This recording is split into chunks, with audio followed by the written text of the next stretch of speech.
Infamous. Financial scams and how they worked. From Wall Street legends to Silicon Valley visionaries, the world of finance has always had its share of magnetic personalities. But sometimes, that can't-miss opportunity or revolutionary idea isn't just innovative, it's a fabrication. The promise of easy money is one of the oldest lures in human history, and financial scams are just a story that people want to believe. A scam, at its heart, is a theater production. It has a compelling star, the con artist, a fantastic plot, the secret to wealth, and an audience, the investors, who are willing to suspend their disbelief. The technology changes, from trading postal coupons to programming blockchain, but the core mechanics of human greed, fear, and trust remain the same. To understand how to protect ourselves, we must first understand the game. We're pulling back the curtain on 10 of the most infamous financial scams in history to reveal the raw mechanics of how they were built and why they all, inevitably, came crashing down. 1. The original, Charles Ponzi and the impossible 50% return. This scam is so foundational, it's the one they all get named after.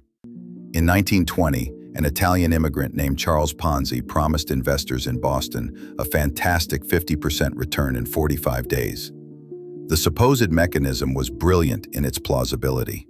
Postal reply coupons. How it worked. Ponzi claimed he was engaging in arbitrage. He'd found that international postal reply coupons, bought in, say, Spain, could be purchased cheaply and then redeemed in the United States for stamps worth more than the original purchase price. This was, in theory, true. The lie was in the execution. Ponzi wasn't buying and redeeming coupons. He was just recycling money. Think of it as a leaky bucket. To keep it full, you need a constant stream of new water. Investor A gives Ponzi $1,000. Investor B and C give Ponzi $1,000 each. Ponzi uses $1,500 of this new money to pay Investor A their profit, making Investor A a walking advertisement. Investors B and C are now at the bottom, and Ponzi needs investors D, E, F, and G to pay them off. A Ponzi scheme is a simple con. It pays profits to early investors with the money from later investors. It's a house of cards that stands only as long as new, greater fool investors keep piling in. When the new money dried up, the entire $20 million, $300 million in today's money, scheme collapsed in a matter of days. 2. The king of Ponzi's, Bernie Madoff and the affinity fraud. If Ponzi built the prototype, Bernie Madoff built the billion-dollar luxury model. For decades, Madoff, a Wall Street legend, ran the largest and longest-lasting Ponzi scheme in history, stealing an estimated $65 billion. How it worked. Madoff's genius was in what he didn't promise. He didn't offer Ponzi's 50% returns. Instead, he offered something far more seductive to the wealthy: impossibly consistent returns of 10 to 12% every single year, whether the market was up or down. This is a massive red flag in finance, but Madoff had an answer: a secret strategy called a split strike conversion. The truth? He wasn't trading at all. The numbers on his clients' account statements were pure fiction. His other dark genius was pioneering affinity fraud. He targeted his own community, using his reputation at Jewish country clubs and charities to build a mountain of unshakable trust. He created an exclusive, members-only hedge fund that people begged to get into. His scam wasn't just a financial betrayal, it was a social one. He wasn't a money manager. He was just a bookkeeper for a high society ghost company. Number 3, the Enron scandal. Hiding billions with mark-to-market. Enron was once the 7th largest company in America, a beacon of new economy innovation.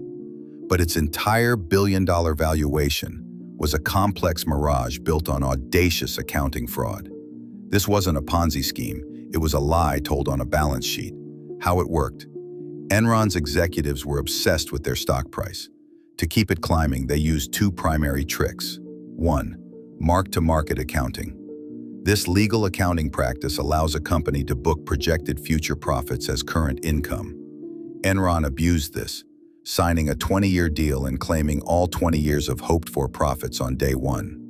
When the deals failed, they never corrected the books. 2. Special purpose entities. This was the real evil. Enron created thousands of off-book shell companies. They would then sell their toxic, non-performing assets and massive debts to these shadow companies. It was an accounting magic trick. Imagine you maxed out 10 credit cards. To hide the debt, you sell it to your dog, then declare yourself debt-free and tell your boss you deserve a raise. That's what Enron did. Their special purpose entities were the dogs, hiding billions in losses while Enron's stocks soared. When a whistleblower finally exposed the trick, the company and its accounting firm Arthur Andersen collapsed, vaporizing the life savings of 20,000 employees. Number 4. The Theranos blood test. Silicon Valley's fake-it-till-you-make-it fraud. Theranos and its founder, Elizabeth Holmes, promised to revolutionize healthcare. Their Edison machine would run hundreds of blood tests from a single, painless drop from your finger. It was a $9 billion story that was, almost entirely, a lie. How it worked. The scam was a classic fake-it-till-you-make-it con that went too far. The technology simply did not work. But Holmes, who idolized Steve Jobs, was a master storyteller. She sold a vision, not a product.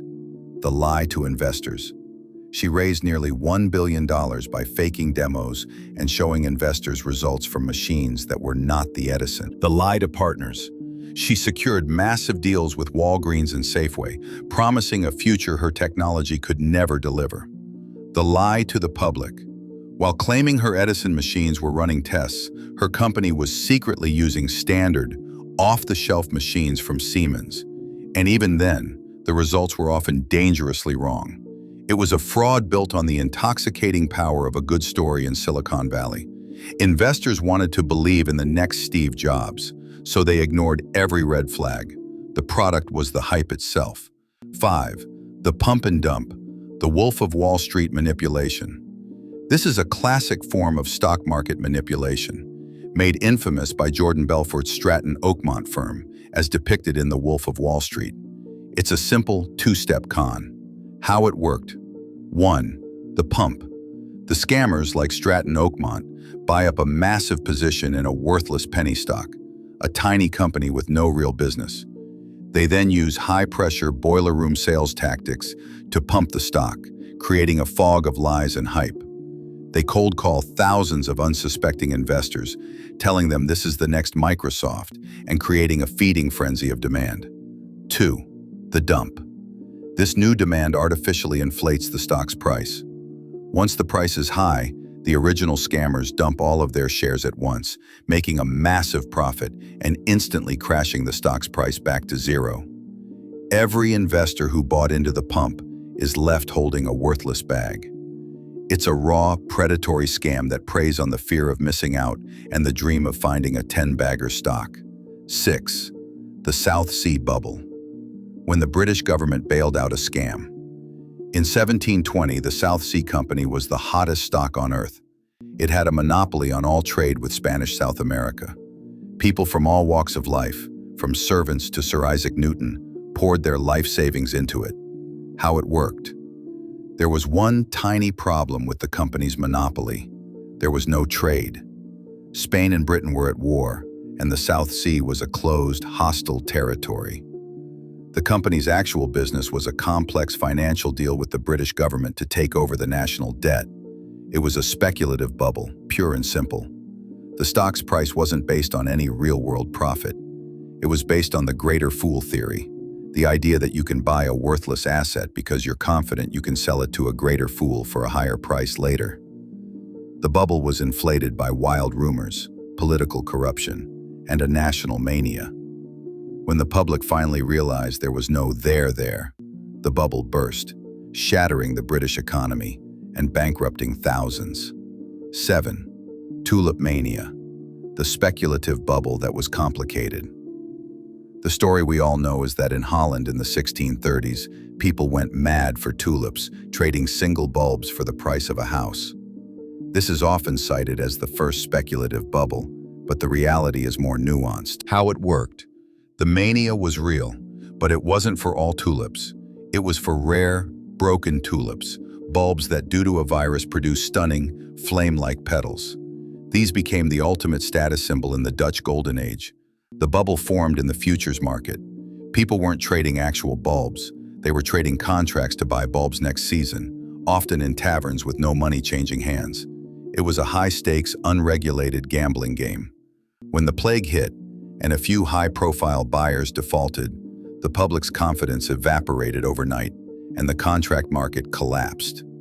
While it didn't destroy the entire Dutch economy, as legend states, it remains a perfect early example of how human desire and status-seeking can briefly decouple an asset's price from its intrinsic value. 8. The Spanish prisoner, the great-grandfather of the Nigerian prince. If you've ever received an email from a Nigerian prince who needs your help to move $40 million, you've seen the modern version of this classic con. The Spanish prisoner scam dates back to the 1800s. How it worked. This is the original advance fee fraud. The mark, or victim, receives a letter from a scammer who claims to be in contact with a wealthy aristocrat, the Spanish prisoner. This nobleman is falsely imprisoned and needs your help. All you have to do is provide a small sum of money, the advance fee, to bribe a guard. In return, the prisoner promises you his daughter's hand in marriage, and of course, a massive share of his hidden fortune. The moment you send the money, the con artist, the prisoner, and the fortune all vanish. The scam works by preying on the victim's greed and their sense of romantic, heroic adventure. 9. The ultimate con. The man who sold the Eiffel Tower twice. Some scams are complex. This one was just pure, audacious chutzpah. In 1925, a Czech-born con man named Victor Lustig read that the Eiffel Tower was in disrepair and was becoming a massive financial burden to Paris. How it worked. Lustig, a master of social engineering, forged official government credentials and invited 6 of the city's top scrap metal dealers to a secret meeting at a luxury hotel. He confessed to them that the government had made the secret, controversial decision to demolish the Eiffel Tower. He was in charge of selling the 7,000 tons of scrap. He played on their greed, their desire for an inside deal, and their egos. He even solicited a bribe to ensure one dealer got the winning bid. After collecting the bribe and the payment, Lustig fled to Vienna. The dealer was so publicly humiliated that he never reported the crime, allowing Lustig to return to Paris a month later and try the exact same scam on a different set of dealers. 10. The pyramid scheme, the scam that fooled millions, repeatedly. This is a textbook pyramid scheme that scammed millions of people, primarily in Russia, in the 1990s. And it's crucial to know the difference between this and a Ponzi. How it worked. In a Ponzi, like Madoff, the con man lies about an external investment. In a pyramid, there is no pretense of investment. The only business is recruiting. Run by Sergei Mavrodi, the company told members they could get returns of 1,000% plus per year. To join, you had to buy Mavro, a worthless private currency. To get your profits, you had to recruit new members who would also buy Mavro. Your money came only from the people you recruited. This is a chain letter with money. It's a system that is mathematically doomed to collapse. It can only survive as long as it finds an exponentially growing number of new recruits, and it quickly runs out of people on Earth.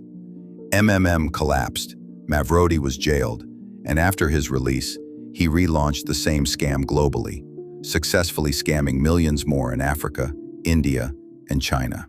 Conclusion. The con artist's greatest tool is not a complex algorithm or a forged document. It's a good story. Scams work by exploiting our most human impulses, the desire for a better life, the fear of missing out, and our willingness to trust a compelling narrative. From Charles Ponzi's bucket to Bernie Madoff's black box, the lesson is the same. The best defense is not financial genius, but a healthy dose of skepticism. Because in the end, the old, boring adage remains the most powerful financial advice ever given. If it sounds too good to be true, it almost certainly is. Further reading. Want to dive deeper into the psychology of the con and the mechanics of the crime? These books are the definitive accounts. 1. The Wizard of Lies, Bernie Madoff and the Death of Trust by Diana B. Henriquez. The definitive, detailed biography of Bernie Madoff and his decades-long con, written by the journalist who knew him best. 2. The Smartest Guys in the Room, The Amazing Rise and Scandalous Fall of Enron by Bethany McLean and Peter Elkind. The book that exposed the Enron scandal. A thrilling, deep dive into the complex accounting and oversized egos that brought the company down. 3. Bad Blood, Secrets and Lies in a Silicon Valley Startup by John Carreyrou. The Pulitzer Prize-winning journalist's jaw-dropping account of the Theranos scandal, which reads more like a thriller than a business book. 4. Extraordinary Popular Delusions and the Madness of Crowds by Charles Mackay. Written in 1841, this is the classic and still relevant study of bubbles and mass hysteria, featuring the definitive accounts of the South